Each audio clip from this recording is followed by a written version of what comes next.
Welcome to Unlocking Your Truth, another podcast by Dr. Leslie Phillips.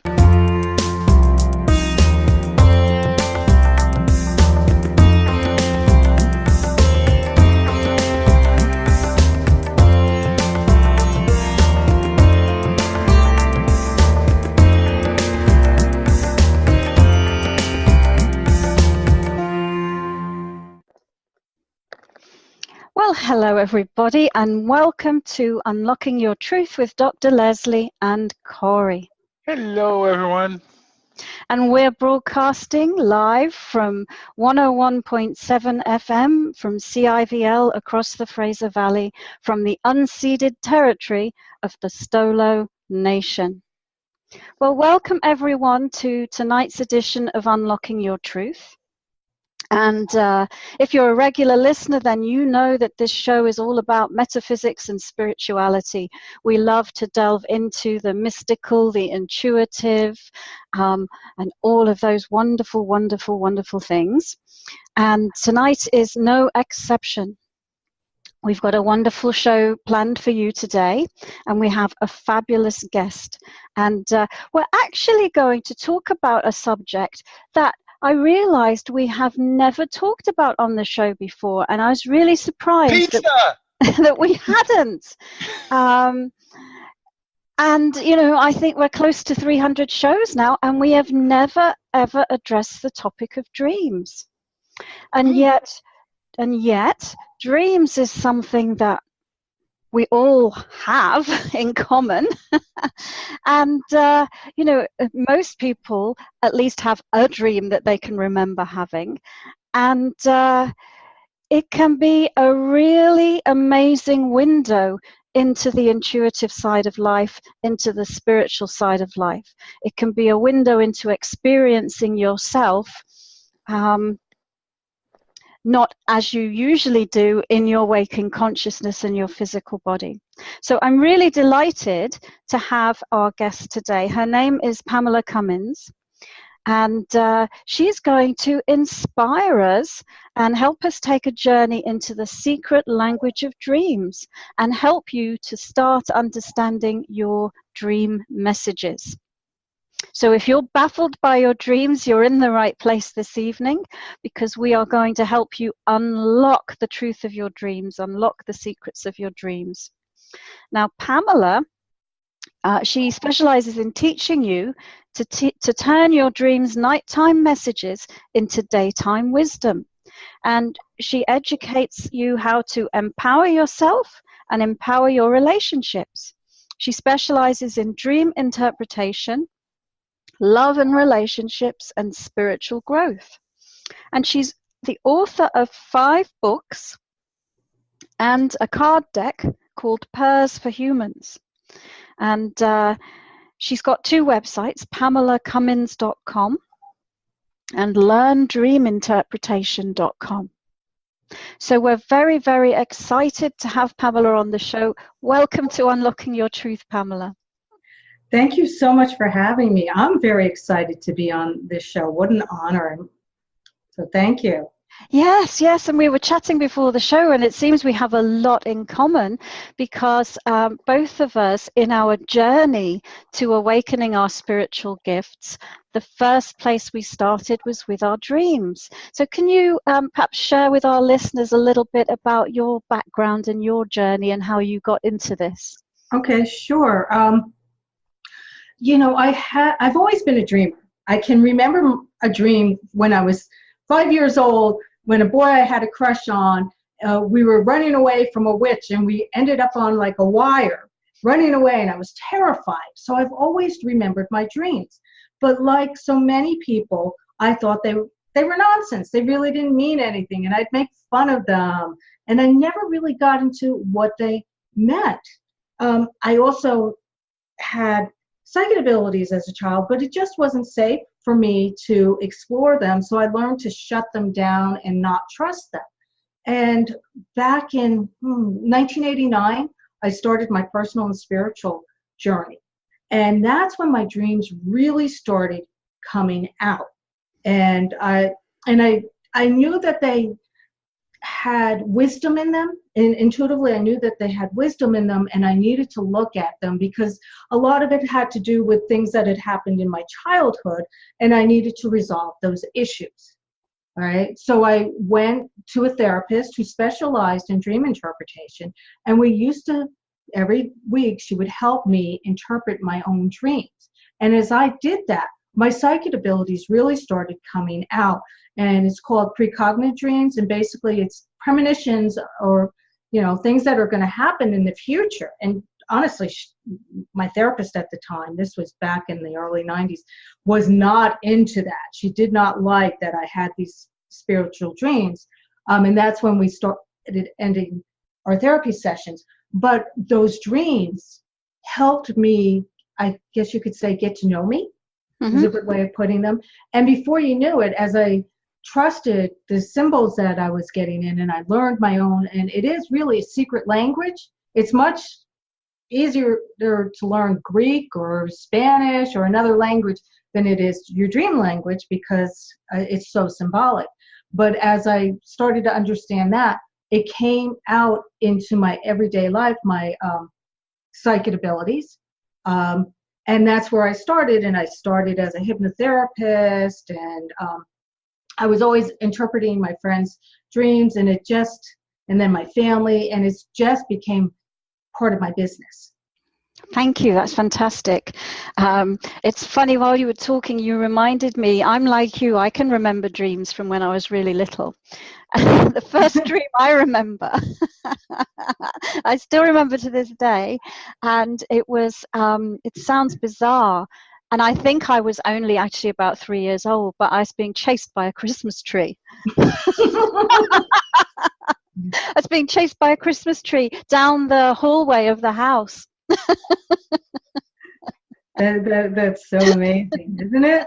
To remember. It's funny. Yeah, but like you know, same thing happened to me in my spiritual awakening, because I was so intellectual and I was a scientist, but I kept a dream diary, and I just unbelievable things in that dream diary. And like you say, similar to you, I had premonitions in my dreams of world events, and my life, meeting people I'd never met. I met them first in my dreams, and then I would meet them in real life. And so it was just like, wow, there is more to life than meets the eye, and you know, and I need to delve more deeply into this. So I'm so happy to have a fellow dream enthusiast on the show. So now here's an interesting question, because somebody just starting out with their dreams, one of the first things they might do, and I actually remember this, like when I was a kid and I was really into my dreams, my dad bought me a dream dictionary. And I think a lot of people do that. Okay, I'm going to get this dream dictionary and I'm going to find out what my dreams mean. Do they really help? Do they really help you interpret your dreams? I think they're a good starting point. I like to say it's like learning the English language. You need to learn your ABCs first and how to structure sentences and paragraphs. And it's the same thing with dream dictionaries. But you need to take them with a grain of salt. And I remember doing a radio show, and the host said something, and I just loved it. And she said, well, dream dictionaries sound like basically a horoscope that you would read online, or when we, you know, back my time, in the newspaper. And they're very general, and they're not, how many times when you read your horoscope, does it really hit on the day? Maybe 20 times out of a year, if you're lucky. And it's the same thing with dream dictionaries. I didn't really use dream dictionaries, because I would look at it up and I'd get a symbol and I'm like, that doesn't make sense. And I would actually use symbol books. Yep. And I found that those were more right on. But there's so much more to a dream than a symbol. It's how you're feeling in the dream. It's other interactions, people who might be in the dreams, or other symbols. You also need to take into account things that have happened in your past, whether that's, you know, your childhood or even a past life. It could also be what's going on in the moment, a dilemma, and then the different types of dream categories you're having. So it's so much more than a dream dictionary. Yes. But I find that's what the general public wants. Even with my blogs, those are the ones that get read the most when I talk about a symbol. Oh, isn't that interesting? Yeah. And because dreams, I mean, my opinion or experience is they're multidimensional, and you're right. It's you're communicating through the language of multidimensional symbols, and it's your internal language. Right. So what a particular symbol means to me in my internal language could be different than what the same symbol might even mean to you. So it's all down to the dreamer, isn't it? Right. Can I give you an example Yeah. of that? Cats. I love cats. I'm a crazy cat lady. So when I have a dream of a cat, it's usually pleasant. And my cats will even come into my dreams. Like, for instance, Merlin was an indoor cat, but I had a dream where he was outside, and I was so scared and worried. And it was almost like a premonition, because about a month later, I took him to the vet, and he was overweight. And I said, okay, well, I'm going to get serious about walking him outside on a harness. And I actually walked him outside. Now, somebody else could have a dream about a cat, be very upset because they lost their beloved cat. Could be a cat from the childhood. It could be a cat that they're going in the future. Or it could mean that somebody at work is very catty, or they need to be independent, because cats are very independent, or get in touch with their intuition. Or if somebody hates cats, because I know there's cat haters out there, that could be a really bad dream for them. That could be a nightmare, right? And that's just one symbol, and I could go on and on with that. Yeah. Well, let me expand on that, because I have a cat dream, which happened, which was really amazing to me at the time, because it was when I was probably a teenager, maybe I was 13 at the most, and I had a cat.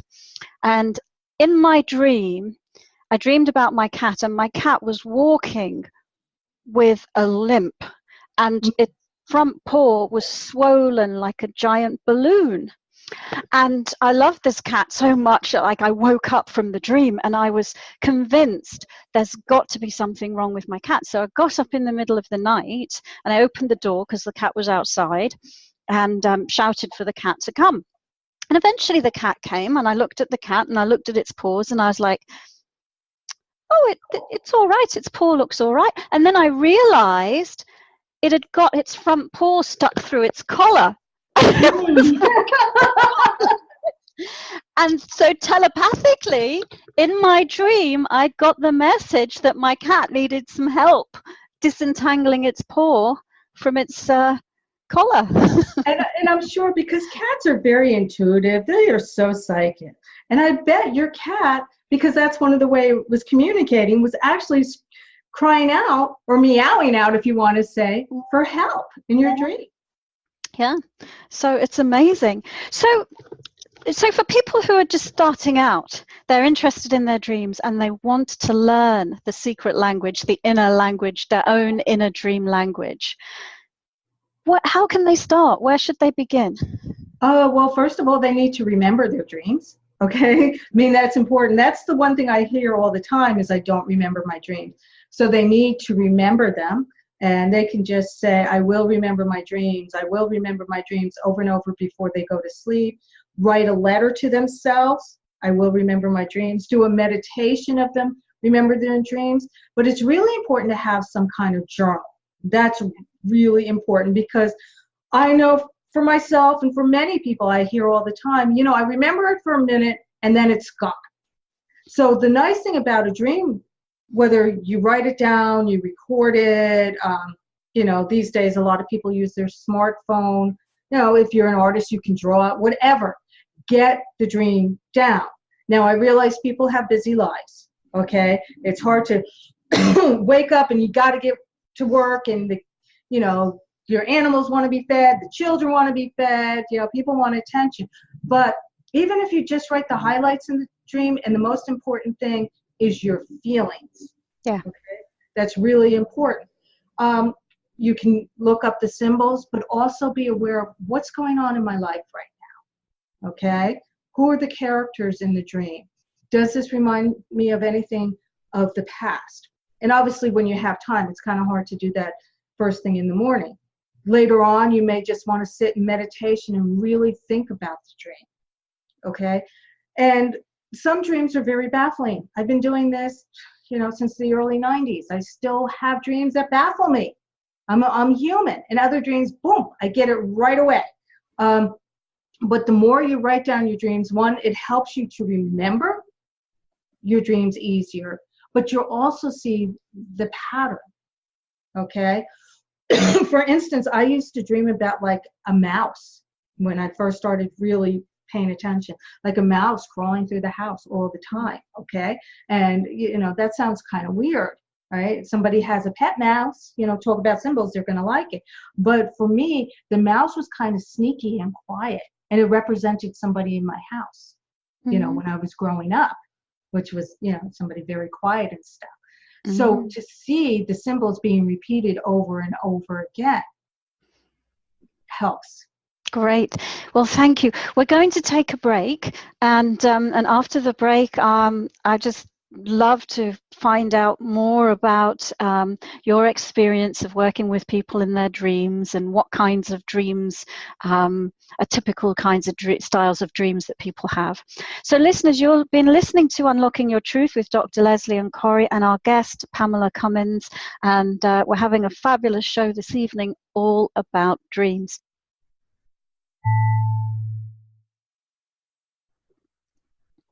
Welcome back, listeners. You're listening to Unlocking Your Truth with Dr. Leslie and Corey on 101.7 FM across the Fraser Valley.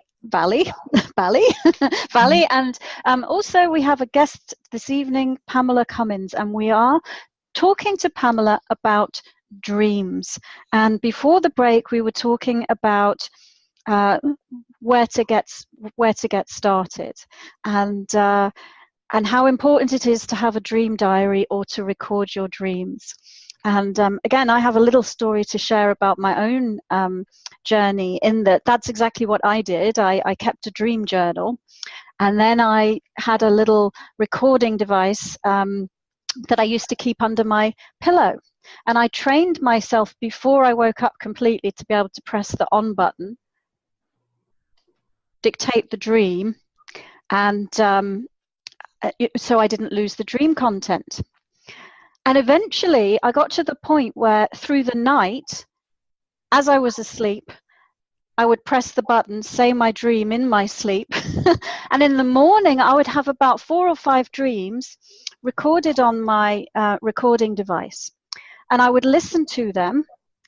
And the only one I would have any conscious memory of at all was the very last one. All of the others, zero memory. If it wasn't for my voice on the device speaking the dream. So pretty amazing what goes on at night that we have no idea about. And so, in your experience working with people, you must have seen all sorts of different types of dreams. So what are the most common styles of dreams, or the different styles of dreams that people can have? I like to go with dream categories. I mean, of course, people have dreams of falling or being chased after, or appearing in public nude and things like that. But what I find really is helpful is different dream categories. Environment dreams, or dreams that happen with things that are happening outside of you, whether, for instance, I had an old roommate and the workmen were outside with the drill, drilling up the sidewalk. And she had a dream about being at the dentist, or very common where you dream that you need to use the bathroom. You're looking and you can't find one, or all the stores are filled. Those are environment dreams, and people laugh at them, but they're really important because they can help you warn you of danger, kind of like what your cat did. Think about it. That, in a sense, was an environment dream. You picked up what was going on in the environment, although I do believe cats are intuitive. Telepathic.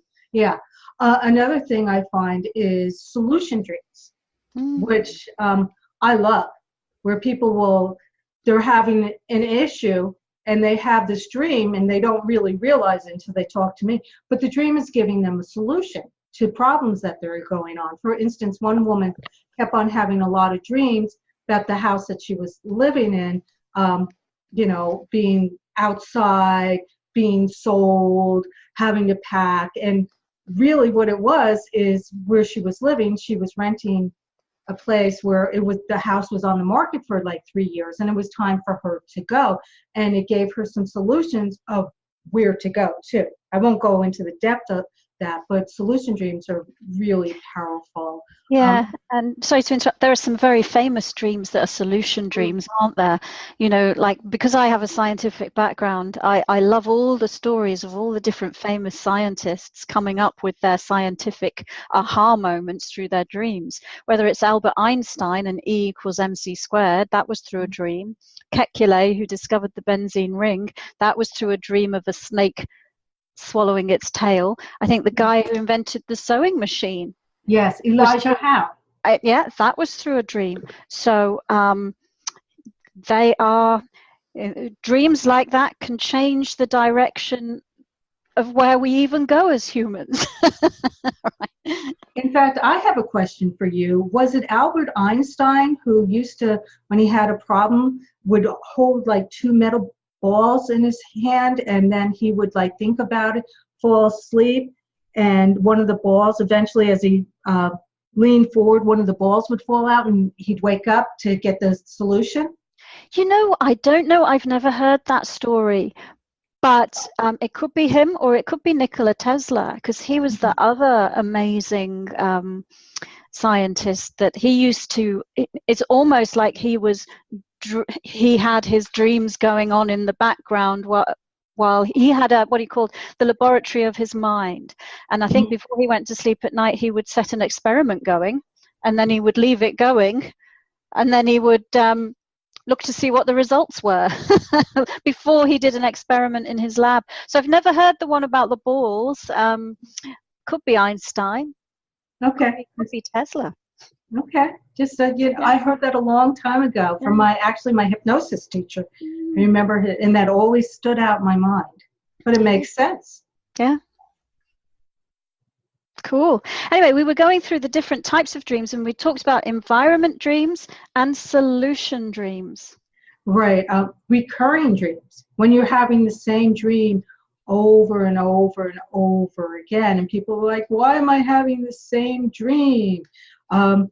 And it's because there's something that you're not looking at that you need to figure out. And actually, what the dream that's coming to mind, and this is because I remember a friend of mine used to always have dreams about a bridge, and she was terrified of bridges. Whenever she had to drive over one, she'd be terrified. But she always had dreams about trying to cross a bridge, and she could never get to the other side, which is very symbolic when you think about it, because she's trying to get from one area for life and walk through the fear to get to another, which I think is interesting.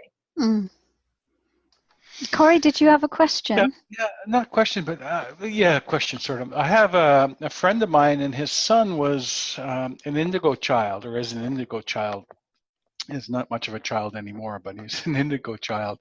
It was really interesting. He would say to his son, he says, "Okay, let's meet at the beach tonight in our dreams," and his son would actually sort of control my friend's dream state, and they would both meet at the beach.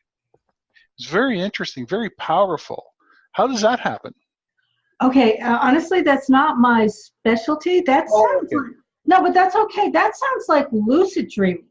That's what it sounds like to me, and that's not my specialty. But it's also sending the intention, and we do meet people in our dreams. In fact, I had a dream about my sister who owns a pizzeria, and I was at her pizzeria last night, and I'm wondering.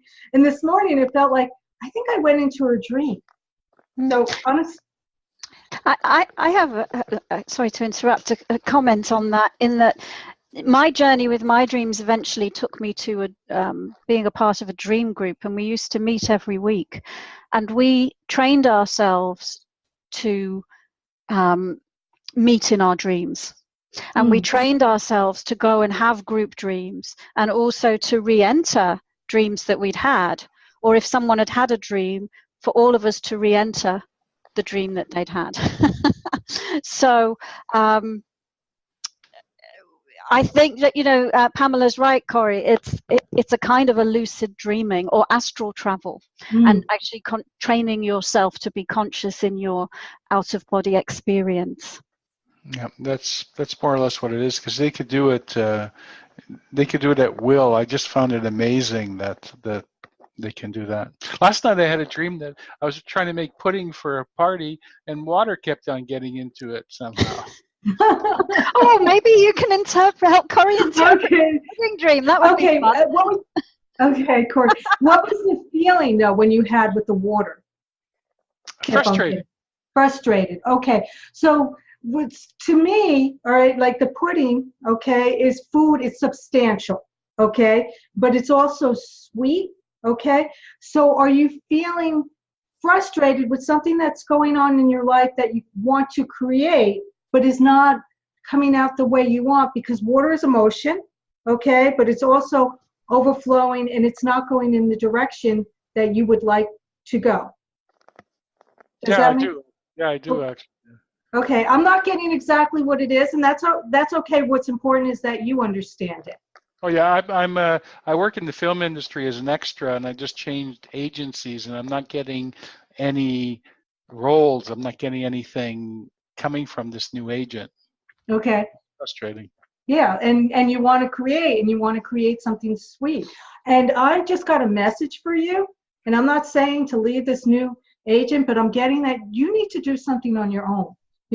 And we're going back to the sweet, and to me, sweet, I got a sweet tooth, okay? But sweet feels good. It makes you happy.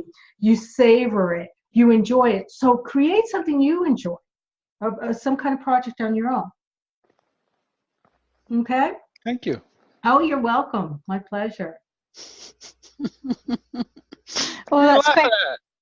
No, I'm smiling. I'm happy. I'm happy for you to have your dream interpreted. Oh, so are there any other dream styles we should talk about? We've done environment, solution, and recurring. Oh, sure. There's others. Well, for one thing, nightmares. Okay. And when you were talking about your group, about how they go back into the dream, nightmares are really a good type of dream to go back into them. And people hate nightmares, okay? Nobody says, oh, goody, I had a nightmare. They're usually really scared. I'm sorry, audience, you don't see it, but Corey's raising his hand like I do. I love nightmares. No.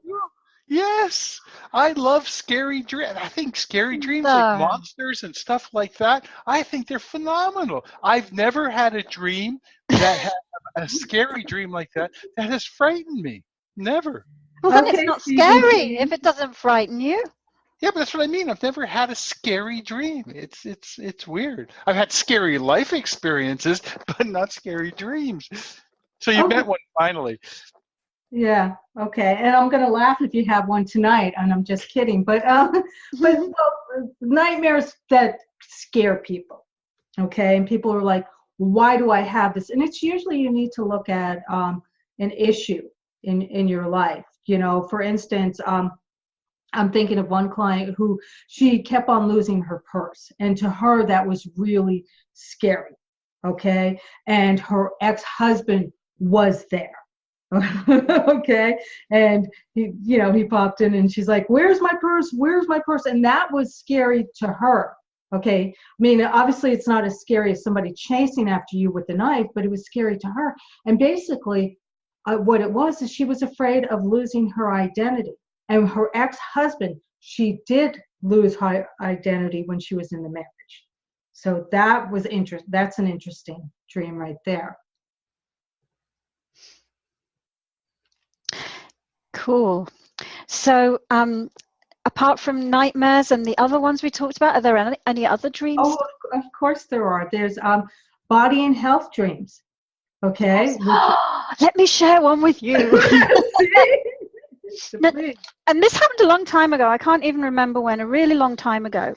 And I never really had recurring dreams at all. And this wasn't a recurring dream, but it was like a dream series where I went through different episodes of a story on different occasions. And this is bizarre, but it was like I went through the experience in my dreams of having leukemia and being treated for leukemia, which is not an event that has ever happened in my life. And this was a really long time ago, and I don't believe it's something that will happen in my life, but it happened in my dream reality.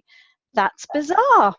So I think I was healing something on the astral plane, so as I didn't have to bring it into the physical plane. Okay.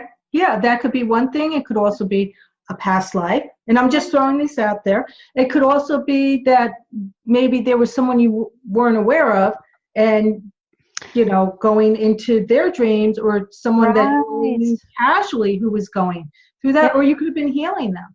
Yeah, that's true too, isn't it? Yeah. Interesting. Yeah, but I mean, that happens a lot. And what's coming to my mind is because it can be for your health, but you know, with body, it can also be symbolic. I had someone, I write in the dream time for Bella Spring magazine, readers send in this dream, and this one woman had this dream that her eyes were purple, okay, and they're normally brown.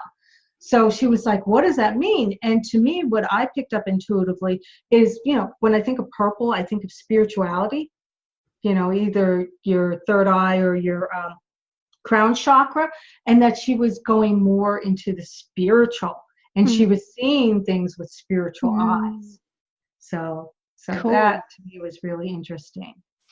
Yeah, so health dreams, I think that they're very common, because I think that when we're asleep, that part of what we're doing during the sleep state is healing. Right. That's time for the body to rest and replenish and rejuvenate. Right, and it can also be warning, you know, of things that are coming up, you know. And I just got another idea of, my guides gave it actually, of what that leukemia dream could be, where you're healing the blood. So maybe you were healing your bloodline, you know, your ancestral bloodline. Thank you. And you know, yes, you know what? That's interesting, and I think that rings absolutely true to me. And it's funny, that dream I probably had that dream over 20 years ago, but I'm starting to do a lot more work with people on exactly that. Okay. And that reminds me of another thing, another dream story. So, and again, this is a long time ago. My parents were on holiday, so I was still living at home with my parents, and my grandmother became ill in hospital. And that week, I had a dream that I lost a tooth. And my father came home from his holiday the night before she died, and he said, he walked in the door and he said, I know, it's my mother, isn't it? And he said, I know that because I dreamed I lost a tooth. And there is a family dream in our family that we dream we lose a tooth, and that means someone in our family is about to pass away. Well, I didn't know that, but I had the same tooth dream as he did. Wow. And so that's fascinating that you can have a dream symbol within a family that comes up and means the same thing to them. Yeah. And then the other piece that I don't even know if it ties to this or not, but lately in my practice, I've been having so many people come to me with toothache and tooth problems. And what we end up doing is healing the ancestral stuff. But that makes sense to me, because think of the way the teeth are. They go into the root of your gum. Okay, how healthy are your teeth? Can, you know, explain like the health of your family. Am I making sense? Yeah.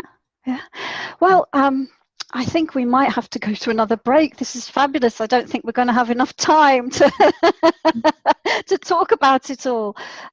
Listeners, great. you're listening to Unlocking Your Truth with Dr. Leslie and Corey and Pamela tonight, talking about dreams. And we'll be back after these messages.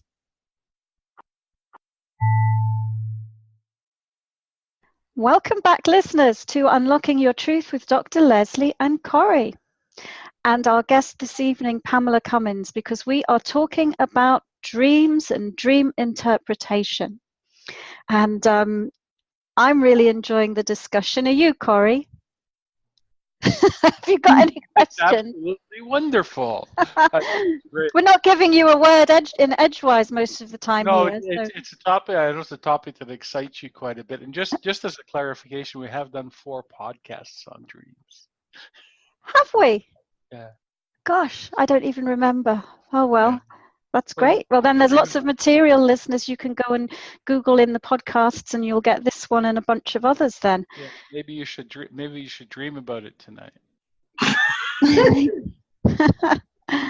So,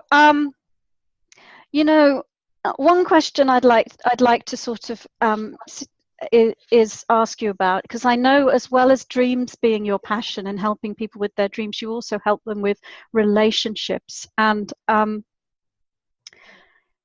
we get thousands of questions sent to us a year, really, about different things.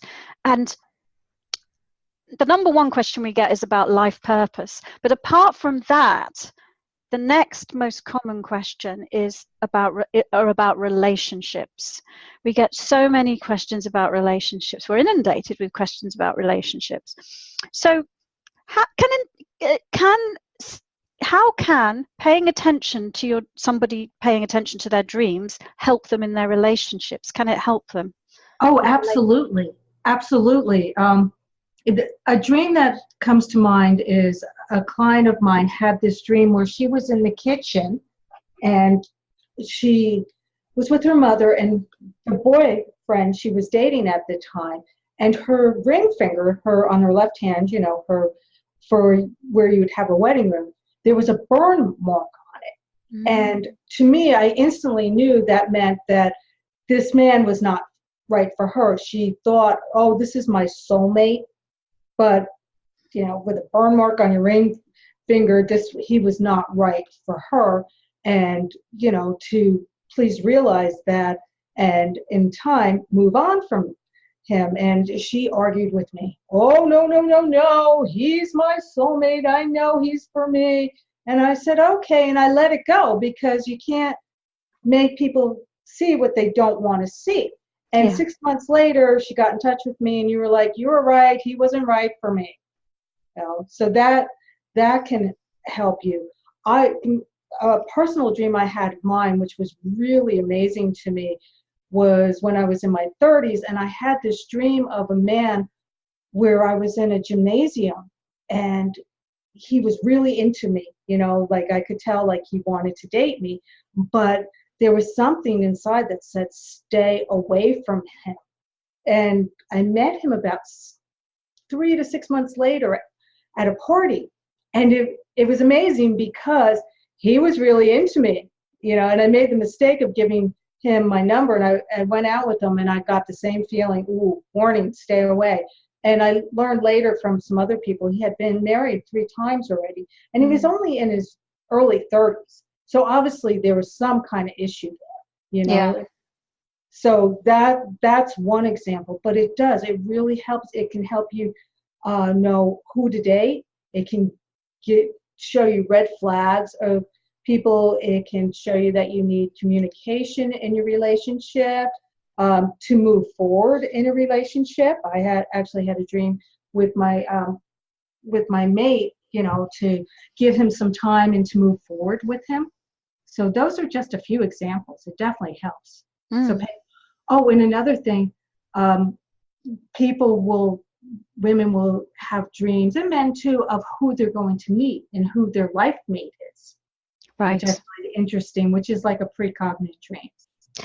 Yes, and the other one is meeting and communicating with your unborn child. Yes. Yeah, connecting with the soul that's going to be your child, whether you're pregnant or not. I've met people who've had those type of dreams. Right. And what about meeting deceased loved ones in your dreams? I was hoping you would get to that one, because I mean, everybody loves that, and that happens a lot, right? And I'd like to explain the reason for that, is because everything obviously is energy, and for us to be in our physical forms, it's denser energy. And those who have crossed on are in a higher vibration, call it heaven, the other side, but their frequency is much higher than ours, so it's harder for us to hear. Yeah. An example is you get the radio station fine in the city you live in or the town, but you're not going to get it halfway across the world. And it's the same thing. So when we dream, our vibration is much higher, as like the father and son who meet at the beach, because their vibration is so much higher. So our vibration is higher, and it's much easier for our deceased loved ones to meet us in the dream time. Mm-hmm. Okay, and sometimes they might even, I know with my own mother, before she passed on, she came and she visited me in the dream time. When people first pass over, a lot of times they come. I mean, you hear that all the time. I've had so many clients tell me that they were visited by their loved ones the day that they passed or a few days later. Or they come later on just to say hello. And the next question people will ask me is, well, how do I know, was it just a dream or was it a real visitation? I get that question all the time. And the way you can tell is if it's just a visitation, it's usually like a normal visit. It's very simple. You're talking to each other. They might give you something. It's very comforting, and it feels like an actual visit. Where if there's a lot of symbolism, it's usually an issue that you need to clear up. However, sometimes you get both. Right. One client sent me this dream about her father where they were, I don't remember exactly, but I know at one point they were in the store together and they were just shopping, which is something that she used to do all the time. And then there was some other parts of the dream. I'm sorry, I'm not remembering the dream, so that's a bad example. So here's another one that's popping into my head where a woman was visiting her mother in the hospital, her brother, and her mother was there who had passed on and was right next door to her brother, and she didn't know, and she was so upset. Well, that is obviously issues that she had on her own. With her mother and brother and their dynamic and probably jealousy. But later on in the dream, she was sitting in the waiting room because she wasn't allowed to see her mom, and she was so upset. And her mom came to her, and she looked much younger and comforted her. So that was a visitation. So sometimes when we're having dreams about our deceased loved ones and we're trying to work out stuff, they'll come and they'll try and help us. Mm-hmm. Am I making sense? Absolutely you are. And while you were speaking about the vibrational difference between us in our physical bodies and those who are not in physical bodies, to me that's the same explanation for why for some people it's easier for them to connect with their spirit guides in their dreams, for example. So people will often have guidance dreams where they'll meet with an angel or a guide, and yet in their waking state it's difficult for them to make that conscious connection. And it's the same thing, isn't it? It's a vibrational thing. Exactly. I mean, I hear that all the time. The dream that I'm thinking about, I used it in my book, Learn the Secret Language of Dreams, where someone sent me in this dream to be used for the column, but it was too long. But I was like, it was such a beautiful dream where she met her Native American woman and she was getting information from her. And she actually, the woman wanted her to pet a raven, and she was terrified, but she was able to, she got the courage to pet this raven, and raven is about spirituality, ravens and crows, transformation, transcendence. And basically the dream was telling her, she was with her guide, that she's ready to move on to the next spiritual chapter of her life. So I found that really interesting. That was a great dream. Yeah.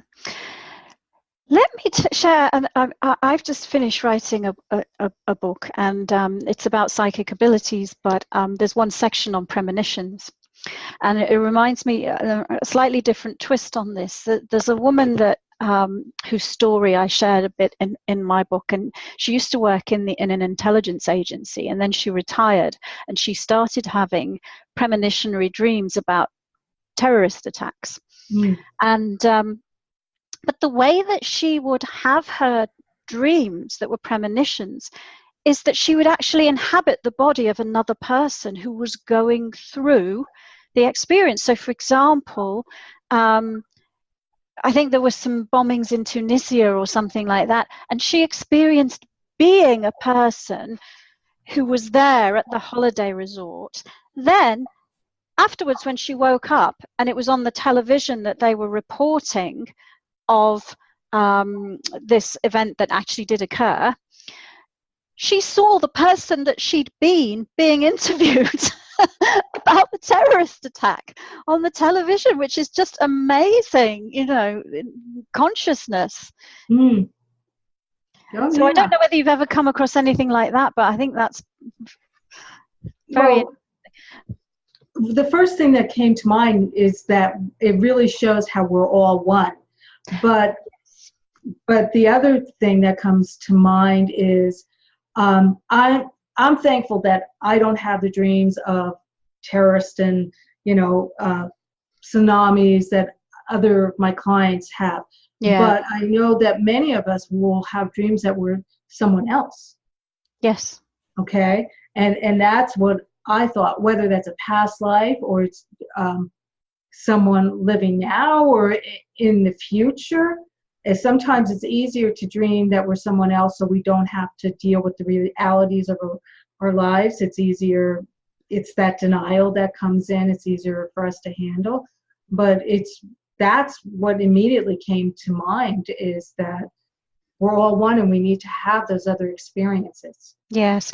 And that was when I asked her, why do you think you're having these dreams? That's exactly what she said. It's not because I need to be responsible for this, or it's to show that we're all one. Interesting. Yeah, very, very interesting. So we're going towards the end of the show, so maybe I'll ask you one last question, and that is, on this show we're all about psychic abilities. So how can we make the link between dreaming and psychic abilities? Can somebody, and I know the answer to this because this is kind of what my journey was, but can you talk about how learning to interpret dreams might help somebody develop their intuition? Oh, the first thing that comes to my mind is because you're learning about yourself. Okay, you're going within you, all right? You're getting still. And it's when you're interpreting your dream, it's almost like a meditative state. Mm-hmm. And I'm sure you understand what I mean. So it's getting to know you, and you're putting together symbols that don't necessarily make sense, and you're seeing everything else that's surrounding those symbols, people's interactions. So in a sense, it's opening up your psyche. It's opening up your intuition. It's opening up all your senses, okay? And again, you're in a meditative state, and meditation is really important to open up your psychic abilities. And it just kind of transforms into your everyday life.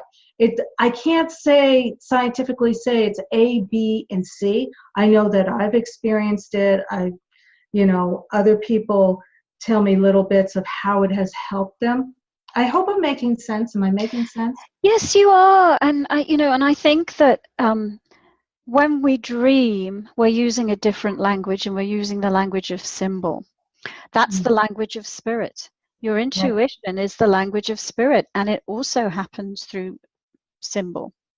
And so, yeah, I think it can help you a lot.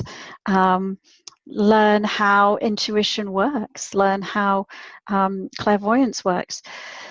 So can I just interject for 1 second? Because when you said that, it clicked inside of me. One of the things, too, that I mentioned earlier, when it comes to your dreams, your feelings and your emotions are so important to help interpret it. So you're getting in touch with your feelings. And a lot of times, with especially intuition and clear sentience, it's all about feelings. So that's another way that it can help you with your intuition. Yeah, thank you. Perfect. So unfortunately, we are at the end of the show.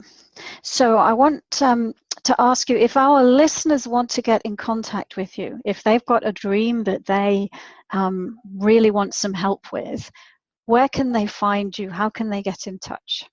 Well, I have 2 main websites, and it's PamelaCummins.com, CUMMINS.com, or Learn Dream Interpretation, or honestly, they can Google me. I'm on Facebook, I'm on Pinterest, I'm on Twitter.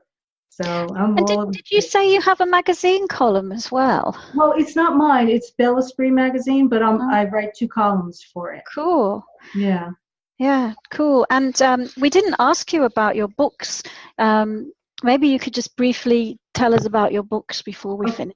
Sure. I have 3 basically that are on love and relationships. 1 is free, and it's available all bookstores, Amazon, iBooks, so forth. I have 1 on dreams, Learn the Secret Language of Dreams, and I have personal growth affirmations. Oh. Cool. Send us the link to those, because I know, like I said, we get so many relationship questions as well. I'm sure lots of our listeners would love to get access to a free relationship book. That would be good. Thank you. Well, it's been an absolute delight, Pamela. Thank you so much for sharing your expertise and your experience and helping us and our listeners have a greater depth of understanding about dreams and dream interpretation. It's been an absolute delight. Thank you so much. Thank you for having me. Wonderful. It was fun. Well, listeners, you've been listening to Unlocking Your Truth with Dr. Leslie and Corey and our guest Pamela Cummins, and we will see you at the same time next week. So Tuesdays from 7 to 8 on CIVL. And you can catch us on the podcast on drlesliephillips.com. Corey? Pacific time. Pacific time. Thank you for joining us. You've been listening to another Unlocking Your Truth podcast by Dr. Leslie Phillips. For more information, go to our website at drlesleyphillips.com. That's drlesliephillips.com, where you can ask questions or send her an email, and there's many free gifts on there for you as well. You can also find the questions that were asked during this show at the website on our free card reading podcast page, where you'll find a full list of them. Come back again.